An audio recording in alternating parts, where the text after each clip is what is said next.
நேயர்கள் அனைவருக்கும் வணக்கம். வெண்முரசு வெய்யோன் அத்தியாயம் 77.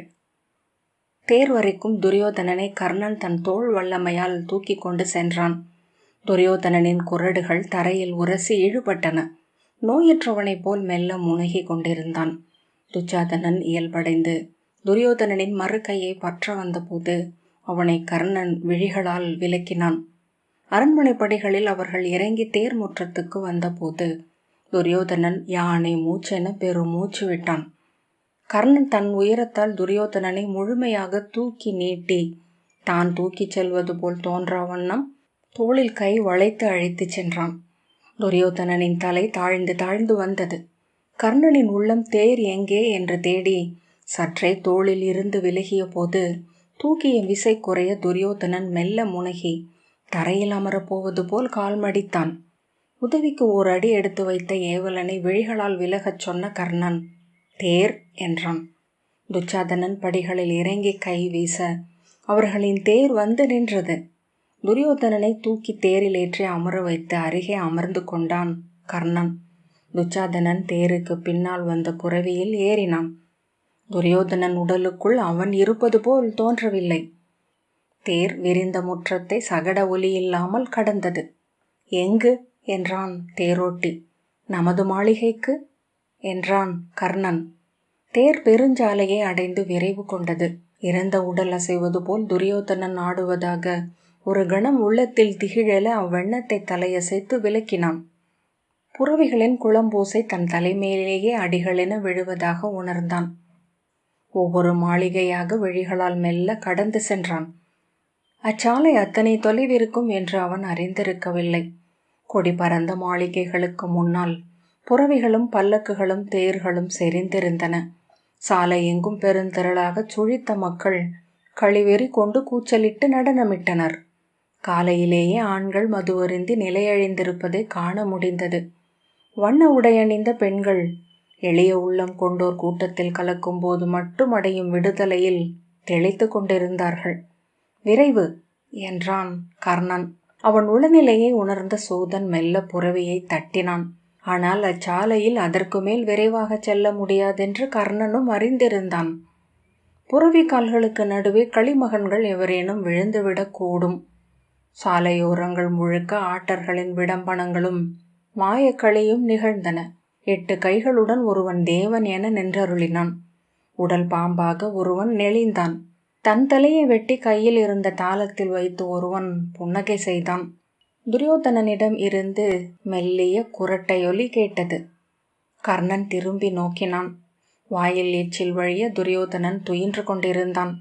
உச்சகட்ட உள நெருக்கடியில் மானுடர் துயிலக்கூடும். களத்தோல்விக்கு பின் நரகாசுரன் குருதி படுக்கையில் படுத்து துயின்றதாக பராசரரின் புராண மாளிகையில் வாசித்திருந்தான். அது மூத்தாள் குடியேறும் கணம். அவள் தோழியாகிய நித்ரா தேவி வந்து அணைத்து கொள்கிறாள். அவள் தோழிகளான வியாதியும் ஜரையும் மிருத்யுவும் அவள் கொண்ட விழிகளுடன் அப்பால் நோக்கி நின்றிருக்கிறார்கள். ஒரே இரவில் நரகாசுரன் நோயுற்று மூத்து தளர்ந்து மறுநாள் போருக்கு வந்து களப்பலியானான். தொலைவில் அவர்களின் அமுத கலச கொடி பறந்த மாளிகையை கண்டதும் நெஞ்சுக்குள் இறுகி நின்ற வில் ஒன்று தளர்ந்தது. என்னென்ன எண்ணங்கள்! தீய எண்ணங்களை சுவைக்க தவிக்கும் உள்ளத்தின் நாக்குகள் பல்லாயிரம். அமுதுக்கென எழுவது ஒன்றே ஒன்று. அப்போதுதான் தன் உடல் நன்கு வியத்திருப்பதைக் கண்டான். உடையின் ஈரம் முற்றிலும் காய்ந்திருந்தது. துரியோதனன் உடைகளும் எழுந்து பறக்கத் தொடங்கின. தேர் நின்றதும் ஏவலர் ஓடி வந்தனர். தேர் நின்ற சகட ஒலியிலேயே என்ன, யார் என முனகியபடி துரியோதனன் விழித்து கொண்டான். அரசே, இறங்குங்கள் என்றான் கர்ணன். துரியோதனன் அதை கேட்கவில்லை என தெரிந்தது. அரசே என்று கர்ணன் அழைத்தான். எடைமிக்க சகடத்தின் ஆணியின் உரசல் என ஒரு ஒலி துரியோதனன் நெஞ்சிலிருந்து எழுந்தது. தெய்வங்களே என்ற அக்குரல் மானுடனுடையதென தோன்றவில்லை. அல்லது அதுதான் மானுடனின் குரலா? மண்ணில் இடையறாது அதுதான் எழுந்து கொண்டிருக்கிறதா? இறங்குங்கள் அரசே என்றான் கர்ணன். துரியோதனன் படிகளில் கால் வைத்து இறங்க முற்படுவதற்கு முன்னரே தரையில் இறங்கி அரை கண்ணால் அவன் தள்ளாடுகிறானா என்று நோக்கியபடி ஆனால் அவனை பிடிக்காமல் நின்றான். புறவையிலிருந்த துச்சாதனன் இறங்க, மஞ்சத்தரை சித்தமாகட்டும் என்று திரும்பி அவனிடம் சொல்வதற்குள் கால் தளர்ந்து நிலத்தில் விழப்போனான் துரியோதனன். கர்ணன் இயல்பாக அவனை பற்றி நிலை நிறுத்தினான். அரண்மனை முகப்பிலிருந்தும் தேர் நெறிகளிலிருந்தும் ஏவலர் அவர்களை நோக்கி வர திரும்பி விழியசைத்து அவர்களை விலகச் சொல்லிவிட்டு துரியோதனன் தோள் சுற்றி கை வைத்து தூக்கி அவன் கால்கள் நிலம் தொடாமலேயே உள்ளே கொண்டு சென்றான். தொலைவு நோக்கில் அவர்கள் தோள் சுற்றி இயல்பாக நடப்பது போல் தோன்றச் செய்தான்.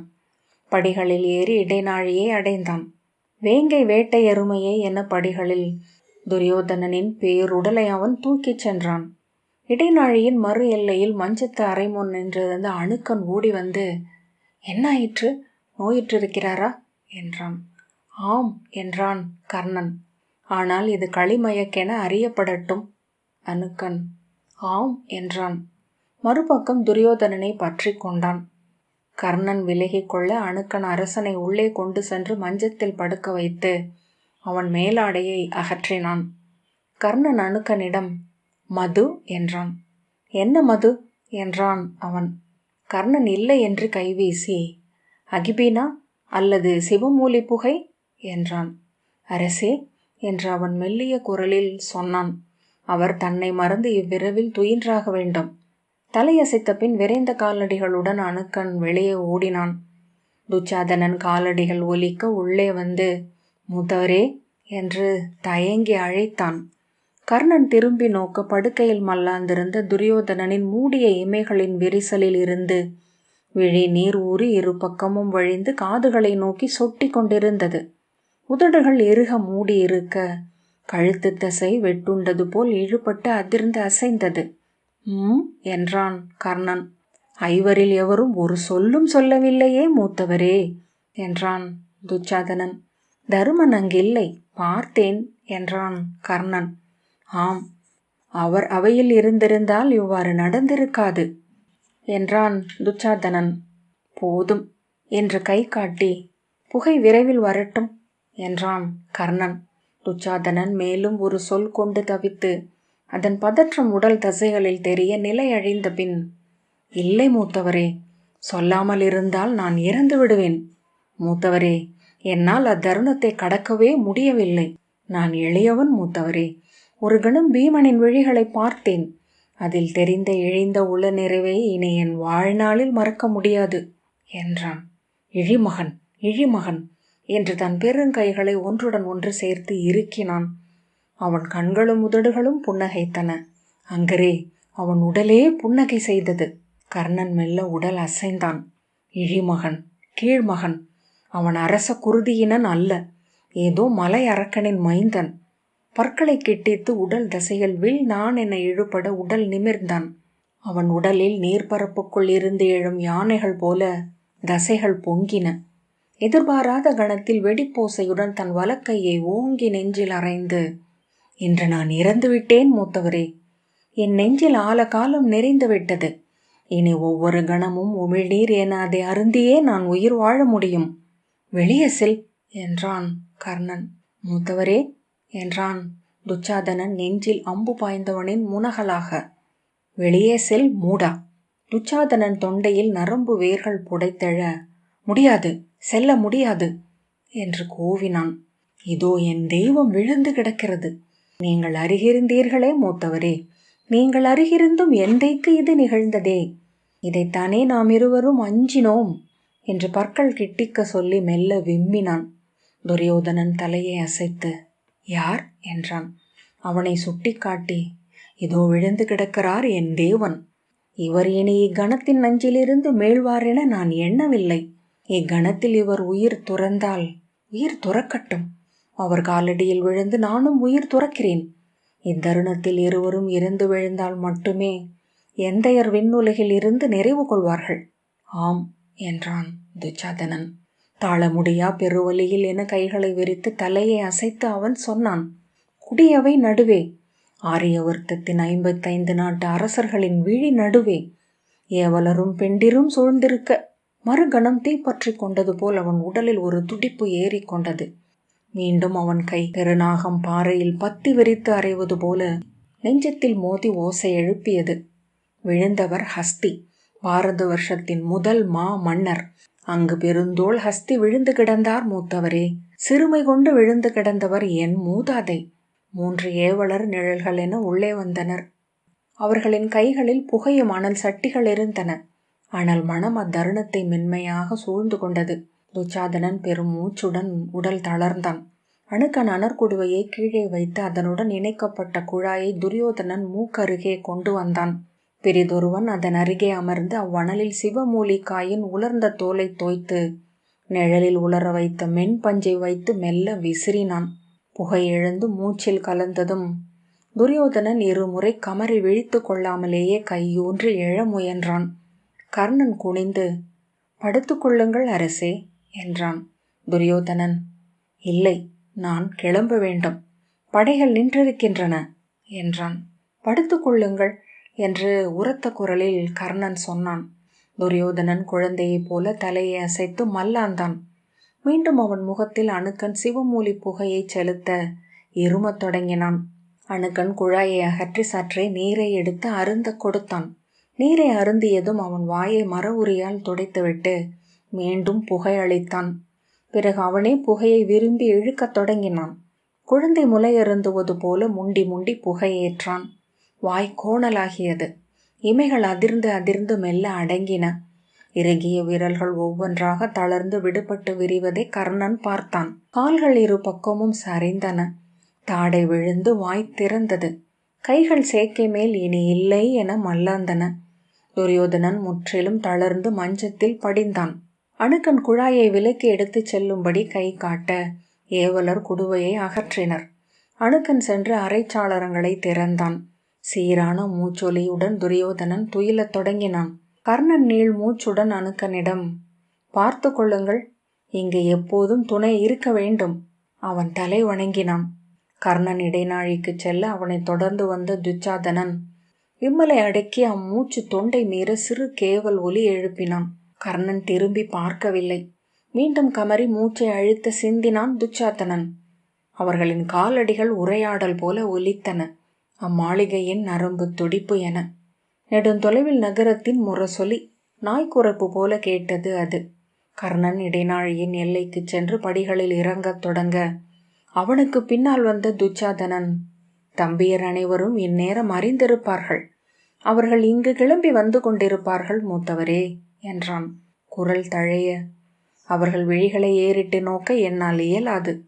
இக்கணம் போல நான் இறப்பை எப்போதும் விழைந்ததில்லை" என்றான். கர்ணன் அதற்கும் ஒன்றும் சொல்லவில்லை. துச்சாதனன், "நான் என்ன சொல்வேன் மூத்தவரே?"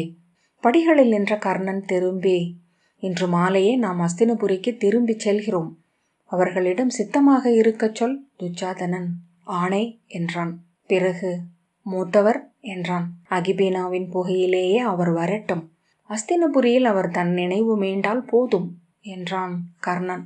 "அதுவே நன்று என்று எனக்கும் தோன்றுகிறது" என்றான். கர்ணன் படி இறங்கி இடைநாழியில் நடந்து முற்றப்படிகளில் இறங்கி தேர்களை நோக்கி சென்றான். மறுபக்கம் 3 தேர்கள் சகடங்கள் பேரோசையிட, குழம்புகள் கல்லறைந்தொலிக்க முற்றத்தில் நுழைந்து அச்சு முனக விரைவழிந்தன. அதிலிருந்து குதித்த துர்மதனும் துச்சகனும் பீமவேகனும் வாலகியும் சுபாகுவும் கர்ணனை நோக்கி ஓடி வந்தனர். துச்சகன் வந்த விரைவிலேயே, "என்ன நிகழ்ந்தது மூத்தவரே?" என்றான். "அங்கு உண்மையில் என்ன நிகழ்ந்தது?" என்றான் வாலகி. "நீங்கள் அறிந்ததுதான்" என்றான் கர்ணன்.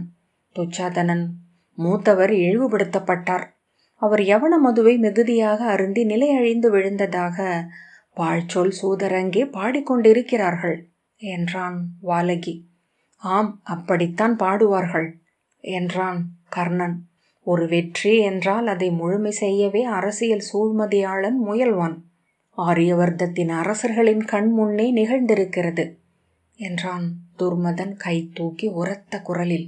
4 பாண்டவர்களும் அங்கிருந்தனர். ஒருவரும் ஒரு சொல்லும் சொல்லவில்லை என்றான் துச்சாதனன். "நிகழ்ந்தது தற்செயல் அல்ல, அது ஒரு சதி. நான் அதை இந்நகரில் கால் வைத்த கணமே உள்ளுணர்ந்திருந்தேன்" என்றான் சுபாகு. "மூத்தவரே, ஜராசந்தரும் அரசரும் தோள் கோத்து களமிறங்கிய கணமே அது முடிவு செய்யப்பட்டுவிட்டது. எங்கள் மூத்தவரே இங்கு ஒரு மாளிகையின் தரையில் விழ வைக்கவில்லை, பாரத வருஷத்தின் வரலாற்றில் விழ வைத்து விட்டார்கள். அது ஏன் என்று அறிவது கடினமல்ல என்றான் சுபாகு. பற்களை கடித்து தலையை அசைத்து முற்றொழிக்கிறார்கள். எச்சமின்றி நம்மை அழிக்கிறார்கள். நமது நாட்டின் பாதியை இவர்களுக்கு அளித்தோம். கருவூலத்தை எண்ணி பகிர்ந்து அளித்தோம். தேவயானியின் மணிமுடியை அளித்தோம்.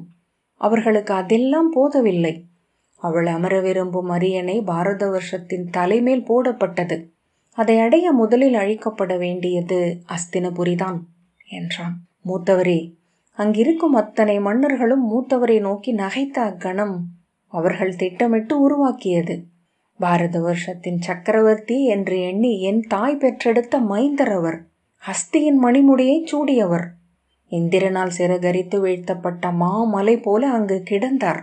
இழிவுற்று சிறுமை கொண்டு இன்று ஒரு முழு வெற்றியை அவர்கள் ஈட்டினர் என்றான் சுபாகு.